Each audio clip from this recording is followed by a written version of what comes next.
প্রধানমন্ত্রী শেখ হাসিনার দুদিনের সফরকে কেন্দ্র করে গোপালগঞ্জে নেওয়া হয়েছে ব্যাপক নিরাপত্তা ব্যবস্থা। রাস্তাঘাট সহ বিভিন্ন জায়গায় টানানো হয়েছে তোরণ, ব্যানার ও ফেস্টুন।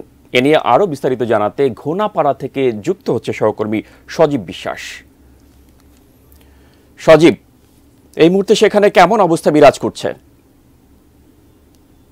আসলে গোপালগঞ্জে প্রধানমন্ত্রীর আগমন মানেই হচ্ছে এক প্রকার উৎসব। তো আপনি দেখতে পাচ্ছেন যে আমি এই মুহূর্তে দাঁড়িয়ে রয়েছি গোপালগঞ্জ শহরের ঘোনাপাড়া নামক স্থানে।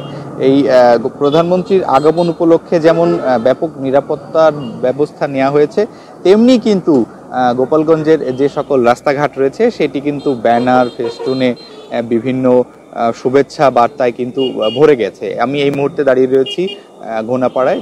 ঘোনাপাড়া থেকে দেখতে পাচ্ছেন যে এখানে রাস্তার উপরে কিন্তু প্রধানমন্ত্রীর আগমন উপলক্ষে তোরণ টানানো হয়েছে এবং বিভিন্ন ব্যানার ফেস্টুন টানানো হয়েছে এবং আমরা যতদূর জেনেছি যে কিছুক্ষণ পরেই কিন্তু মাননীয় প্রধানমন্ত্রী গ্যামাডাঙ্গা টুঙ্গিপাড়া সরকারি যে প্রাথমিক বিদ্যালয় আছে সেই প্রাথমিক বিদ্যালয়ে কিন্তু যে ওইখানে মুজিব কর্নার রয়েছে, সেই মুজিব কর্নারের কিন্তু উদ্বোধন করবেন এবং এরপরে কিন্তু তিনি টুঙ্গিপাড়া যে পৌর মার্কেট রয়েছে সেই পৌর মার্কেট কিন্তু তিনি ঘুরে দেখবেন এবং এছাড়াও কিন্তু আরও প্রোগ্রাম রয়েছে এবং তিনি মাননীয় প্রধানমন্ত্রী কিন্তু দুপুরে টুঙ্গিপাড়ায় মধ্যাহ্নভোজ করবেন এমনটি আমরা জানতে পেরেছি এবং এরপরে কিন্তু তিনি নেতাকর্মীদের সাথে বসবেন এরকম কথা কিন্তু আমরা শুনতে পেয়েছি এবং সম্ভব হয়তোবা তিনি বিকাল 4টার দিকে তার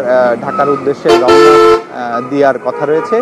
তো আসলে গোপালগঞ্জকে কিন্তু নিরাপত্তা এবং যে সাজসজ্জা সেটি কিন্তু ব্যাপক রয়েছে এবং আমি যদি আরেকটু বলি যে মাননীয় প্রধানমন্ত্রীর আগমন মানে কিন্তু গোপালগঞ্জ সাধারণ নেতাকর্মী থেকে শুরু করে সাধারণ জনগণের কাছে এক ধরনের উৎসব।